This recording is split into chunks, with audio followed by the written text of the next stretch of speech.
മഞ്ചേരി നഗരസഭയിൽ budget അവതരണത്തിനിടെ LDF UDF കൗൺസിലർമാർ തമ്മിൽ കയ്യങ്കാളി.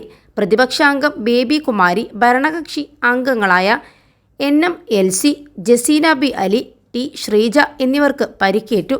കൃത്യനിർവഹണം തടസ്സപ്പെടുത്തിയതിന് 6 LDF കൗൺസിലർമാരെ സസ്പെൻഡ് ചെയ്തു. ഇന്നലെ 10:30 നാടകീയ രംഗങ്ങൾ അരങ്ങേറിയത്. പ്രഖ്യാപനങ്ങൾ നടപ്പാക്കാത്തതിൽ പ്രതിഷേധിച്ച് കറുപ്പ് വസ്ത്രം അണിഞ്ഞാണ് LDF അംഗങ്ങൾ ഹാളിലെത്തിയത്.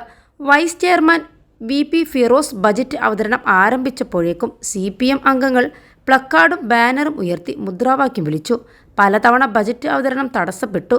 ബജറ്റ് അവതരിപ്പിക്കുന്നത് തടയരുതെന്നും ചർച്ചയ്ക്കുള്ള അവസരത്തിൽ പ്രതിഷേധം ആയിക്കോളൂവെന്നും ചെയർപേഴ്സൺ VM സുബൈദ പറഞ്ഞെങ്കിലും പ്രതിപക്ഷ അംഗങ്ങൾ ബഹളം തുടർന്നു.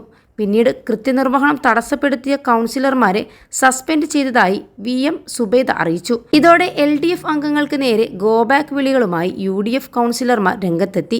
ഇതിനിടെ വിദ്യാഭ്യാസ സ്ഥിരം സമിതി അധ്യക്ഷൻ യാഷിഖ് മേച്ചേരി പ്രതിപക്ഷത്തിന്റെ ബാനറും പ്ലക്കാർഡും കൗൺസിൽ ഹാളിന് പുറത്തേക്കെറിഞ്ഞു. ഇതോടെ തുടങ്ങിയ വാക്കേറ്റം കയ്യങ്കാളിയിലെത്തി. ഇരുപക്ഷത്തെ വനിതാ അംഗങ്ങളും കയ്യേറ്റത്തിൽ ഏർപ്പെട്ടു. പോലീസെത്തി രംഗം ശാന്തമാക്കാൻ ശ്രമിച്ചെങ്കിലും ഫലം കണ്ടില്ല. പിന്നീട് സസ്പെൻഷനിലായി. LDF അംഗങ്ങളെ ചെയർപേഴ്സൺ ഹാളിൽ നിന്ന് ഇറക്കിവിട്ടു.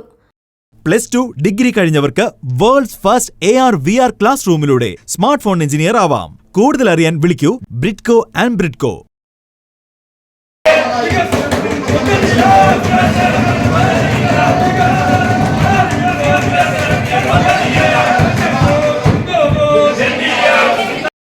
ബജറ്റ് അവതരണം തുടർന്നു.